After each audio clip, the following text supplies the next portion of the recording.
Welcome student BSc part first paper first विविक्त गणित। मैं doctor Puneet Bansal, government college Kaladera. Paper first में आपका 3 यूनिट कंप्लीट हो गई है। नेक्स्ट चौथी यूनिट चल रही है ट्रीज, और 1 यूनिट के आपको काफी पीडीएफ फाइल भेज दी थी बूलियन अलजेब्रा की।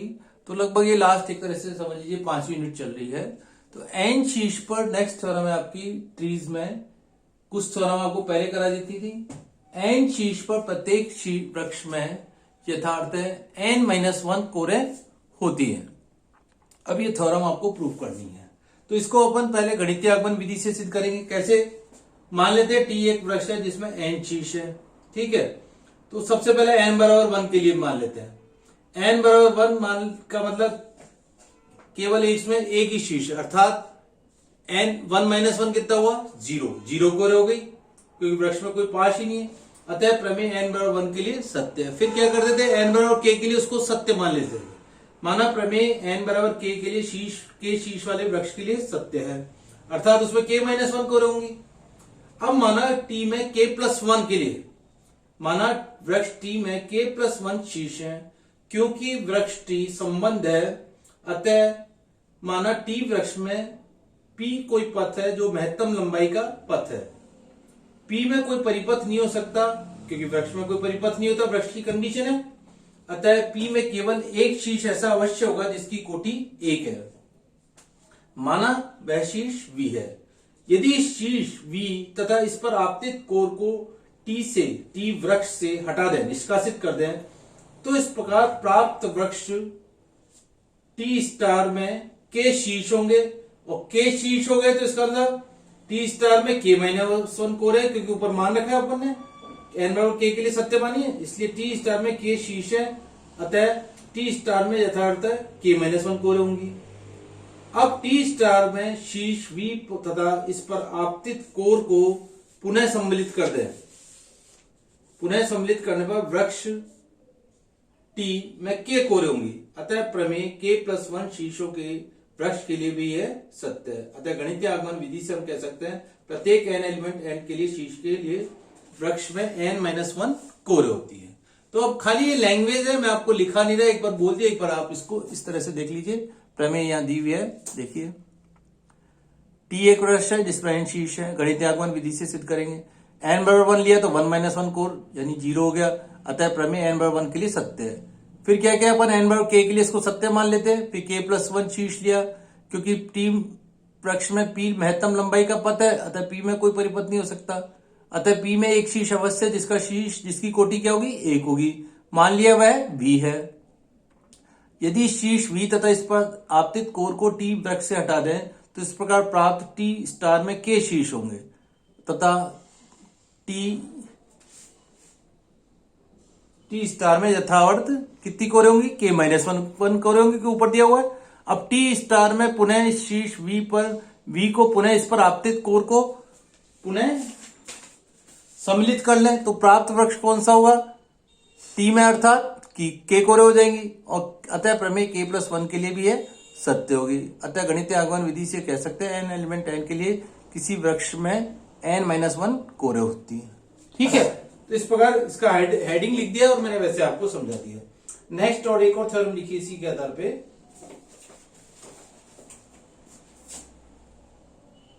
दो थ्योरम पहले हुई, थर्ड और नेक्स्ट फोर्थ थ्योरम है आपकी। देखिए, यदि G एक अचक्रीय जिसमें कोई चक्री नहीं है, और अचक्रीय ग्राफ है, ये भी 2016 में हुआ है, जिसमें n शीर्ष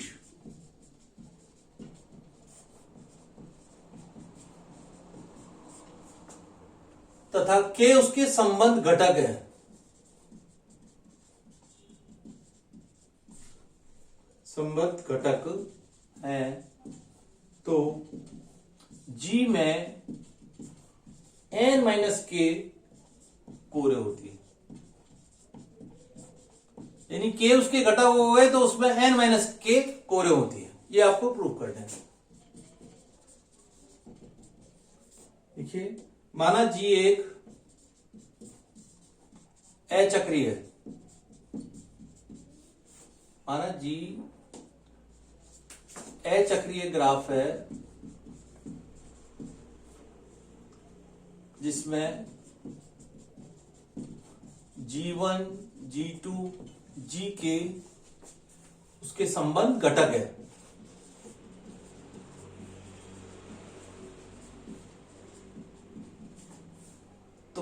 तो प्रत्येक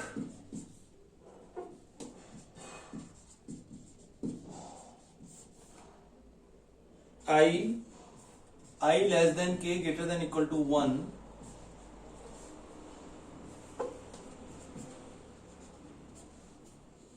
को सही कर दीजिए। प्रत्येक I less than k greater than equal to 1 के लिए iवें घटक में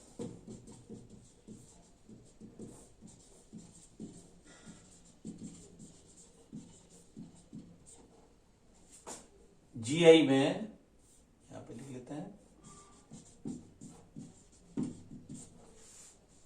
Ni शीर्ष होंगे,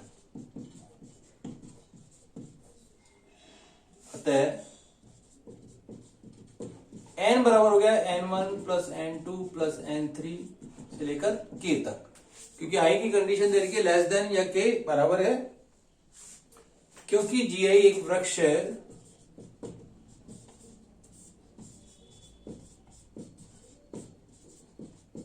Gi वृक्ष है, अतः प्रत्येक Gi घटक है ना उसके, अतः प्रत्येक Gi में Ni माइनस 1 कोरे होंगे ऊपर वाली थ्योरम से, और i कहां से स्टार्ट है 1 टू लेकर k तक, ठीक है। तो प्रत्येक कोर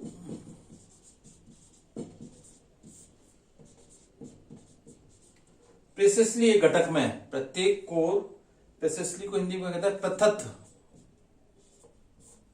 पृथक रूप से एक घटक में होगी,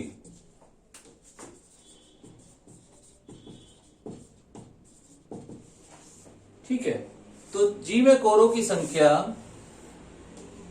अतः G में कोरों की संख्या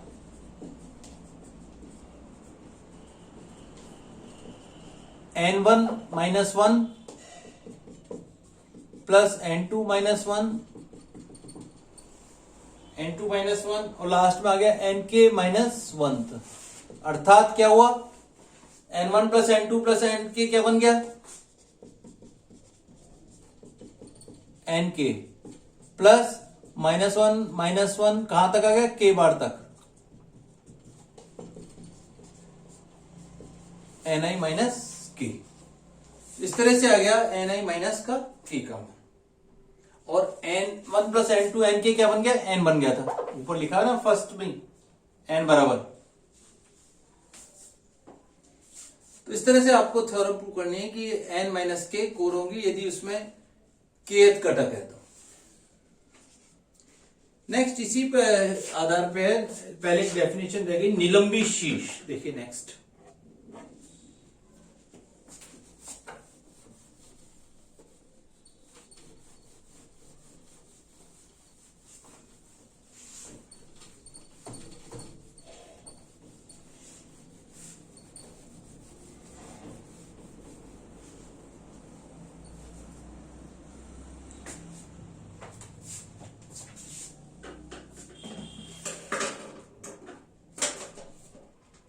निलंबी शीर्ष, वृक्ष में वह शीर्ष जिसकी घात 1 हो।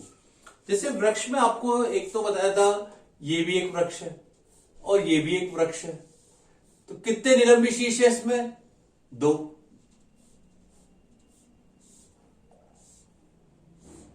एक दो से ज्यादा भी हो सकते हैं। तो पहले निलंबी शीर्ष, वृक्ष में वह शीर्ष जिसकी घात 1 हो।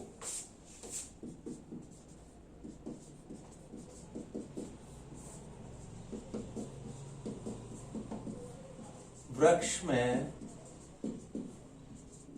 वह शीर्ष जिसकी घात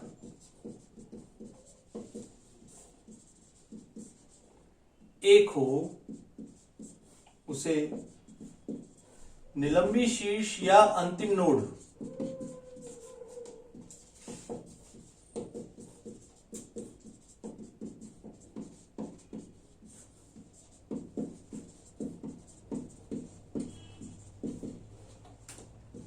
ni greater than equal to 2 वृक्ष में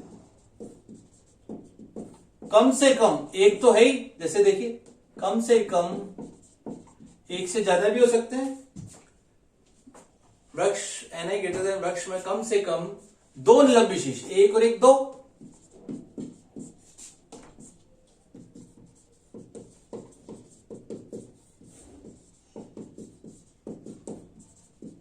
जैसे दो शीर्ष लिया तो इसमें कितने निलंबी शीर्ष हुए, एक ये हुआ और एक ये हुआ, तो कम से कम दो, जिसकी घात एक है तो उसे निलंबी शीर्ष या अंतिम नोड कहते हैं।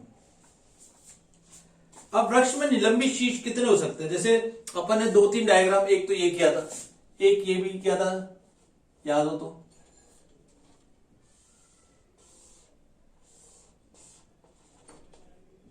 एक दो तीन चार इस तरह से, या एक किया था इस तरह से।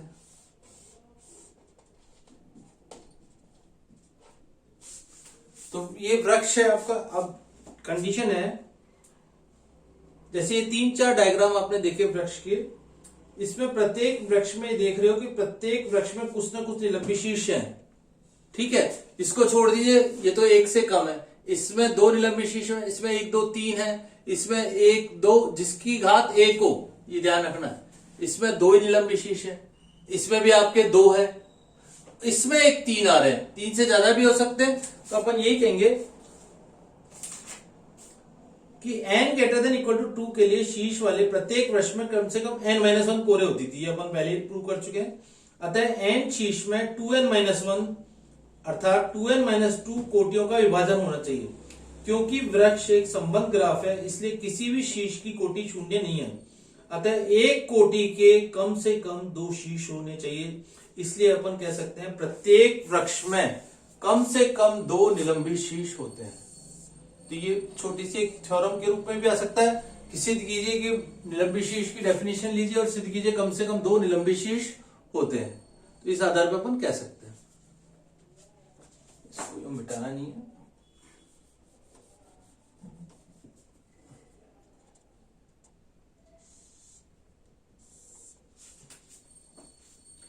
नेक्स्ट डेफिनेशन है ये, ध्यान में,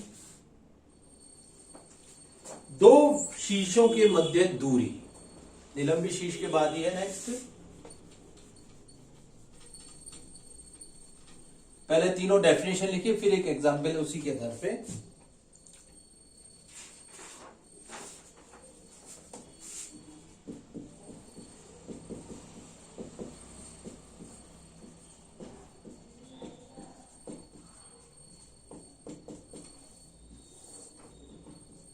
इसको अपन यूवी द्वारा भी प्रदर्शित करते हैं। पहले किसी संबंध ग्राफ जी के किन्हीं दो शीर्षों के मध्य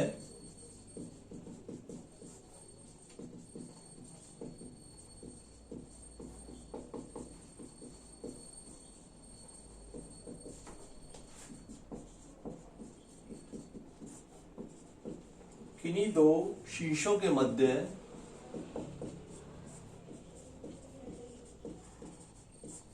न्यूनतम पथ की लंबाई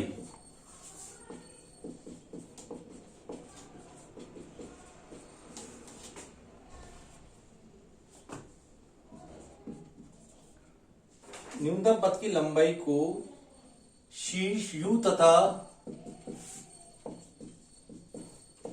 V के मध्य की दूरी कहते हैं। इसे DUV द्वारा प्रदर्शित करते हैं।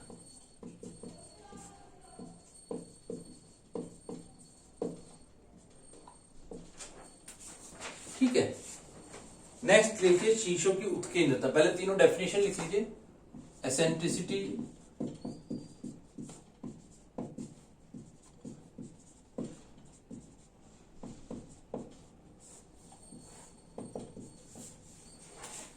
अब जो भी दो शीशों के मध्य मैक्सिमम होगी उसे ही अपन एसेंट्रिसिटी कहेंगे।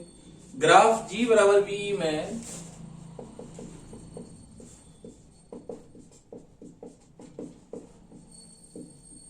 किसी शीर्ष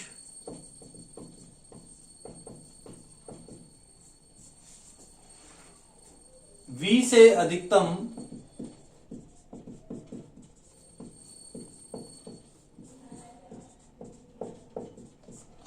दूरी पर स्थित शीर्ष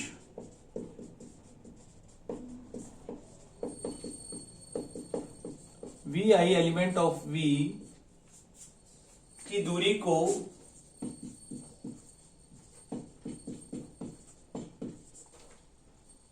शीर्ष V की उत्केंद्रता कहते हैं।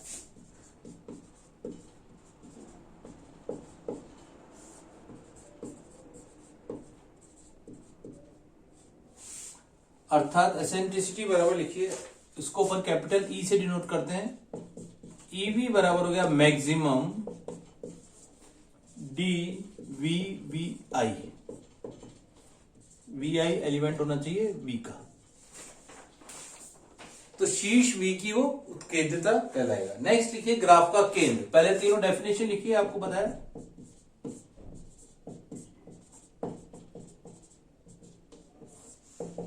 यहां मैक्सिमम है, अब आनी चाहिए न्यूनतम। ग्राफ G में न्यूनतम उत्केंद्रता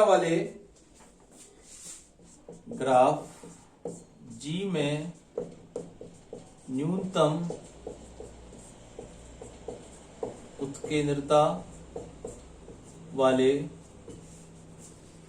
शीर्ष को ग्राफ G का केंद्र कहते हैं।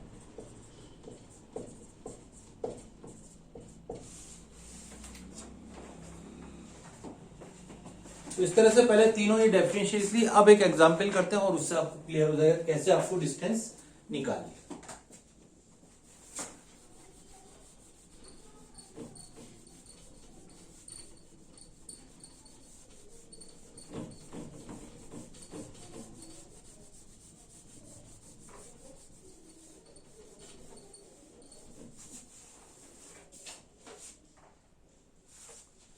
तीनों चीज आ जाएगी उसमें एक ही क्वेश्चन में। जैसे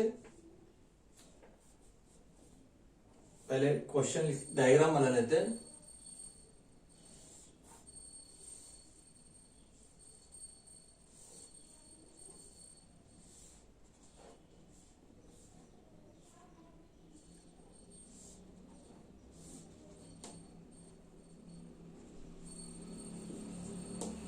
B A C D E F और G, ठीक है। ये आपको 4 3 7 शीट दे रखे हैं, ठीक है। सबसे पहले आपको G में इस ग्राफ में B की आपको एसेंट्रिसिटी निकालनी है। मान लो B डिस्टेंस आपको B शीर्ष यहां से दे रखा है, ठीक है।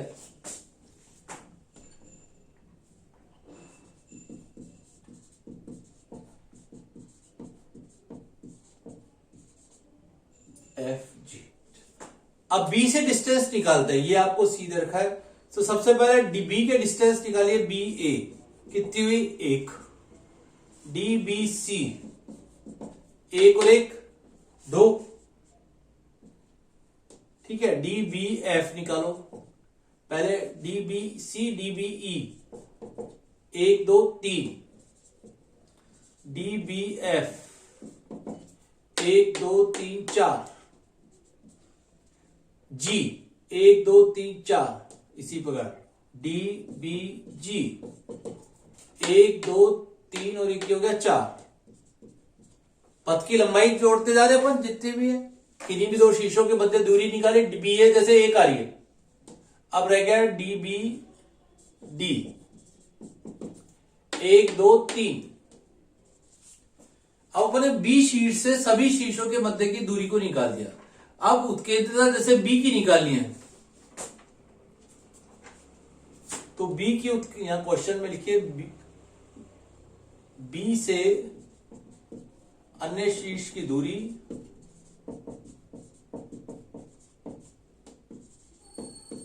तथा उत्केंद्रता ज्ञात करो। क्वेश्चन ये लिख दिया आपने, ठीक है। तो सबसे पहले डिस्टेंस निकालते हैं। अब एसेंट्रिसिटी ऑफ बी देखनी है। एसेंट्रिसिटी ऑफ बी क्या कहता है, बी से जो भी मैक्सिमम होगी और maximum D B A D B C D B E D B F D B G D B D. सबसे आपको सबसे पहले मान लिख लीजिए, बी ए कितनी है 1, बी सी 2, बी 3, 4 4 और 3। कितनी है मैक्सिमम 4। तो बी की उत्केंद्रता होगी आपके पास 4 एक तरह से, ठीक है। अब मान लो ए से निकाल लीजिए, तो क्वेश्चन में बी से दे रखा है, इसी प्रकार अपन ए से निकाल सकते हैं। इसी प्रकार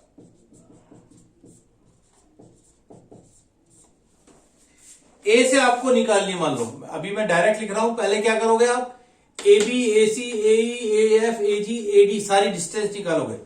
इसी पर ई ए का मान ई से अधिकतम निकालनी, मान लो ए से 1 2 3 एसेंट्रिसिटी ऑफ ए निकालनी है, ठीक है। 1 2 3 ए से निकालिए, 1 2 3 मैक्सिमम हो सकती है। अब बी से निकालनी, ए से निकालनी है। ए से मैक्सिमम देख लो 1 2 3 1 2 3 3 से आ ही नहीं रही है। सबसे पहले ए से सारी डिस्टेंस निकालोगे, ए B A C A F, और उसमें ए से अधिकतम कितनी आ गई, जैसे 3 आ जाएगी। ई बी निकाली, ई सी देखिए, सी आपका पॉइंट ये है 1 2 मैक्सिमम 1 1 2, तो सी की कितनी आ रही मैक्सिमम 2 ही आ रही है। ईडी निकालो, इसी पर ईडी मैक्सिमम आ जाएगी 3 आ जाएगी। ई भी निकालोगे तो वो भी 3 आ जाएगी। ई एफ और जी की 4 4 आ जाएंगी।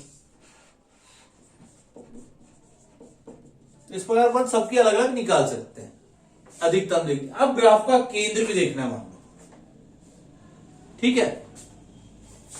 ग्राफ का केंद्र यहां लिख लेते हैं, जगह है ही अपने पास।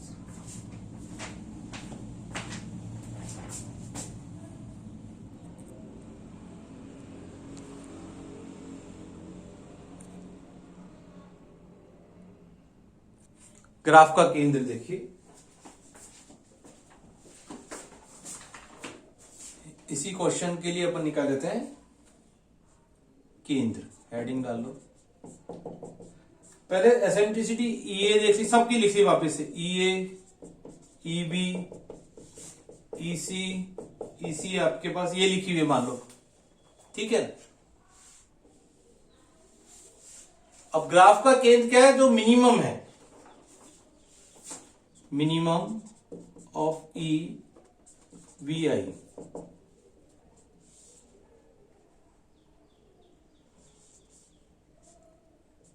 ई A E B E C E D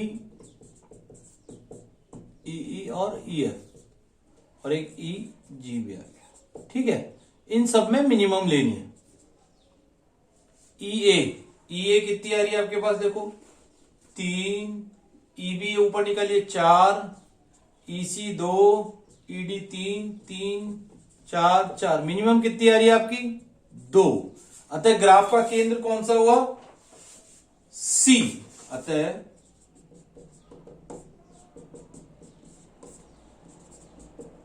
ये इसके आगे का है, अतः ग्राफ का केंद्र बराबर सी बिंदु, ठीक है। ग्राफ का केंद्र आपका सी बिंदु है। तो इस प्रकार आपने देखा कि डिस्टेंस निकाल के उसकी तीनों की अपने पहले डेफिनेशन लिखी, फिर एक एग्जांपल से उसके तीनों के क्वेश्चंस, एक ही क्वेश्चन में सारी चीजें निकाल ली। पहले डिस्टेंस निकाल ली, फिर उत्केंद्रता निकाल ली, फिर ग्राफ का केंद्र निकाल लिया। तो आपको ये ध्यान रखना है, जब भी आपको शीश की उत्कीर्णता निकालनी है, पहले जिस भी शीश की निकालनी है उससे पहले डिस्टेंसेस निकालेंगे अलग अलग, जितने भी आपको शीश दे रखे हैं। Thank you.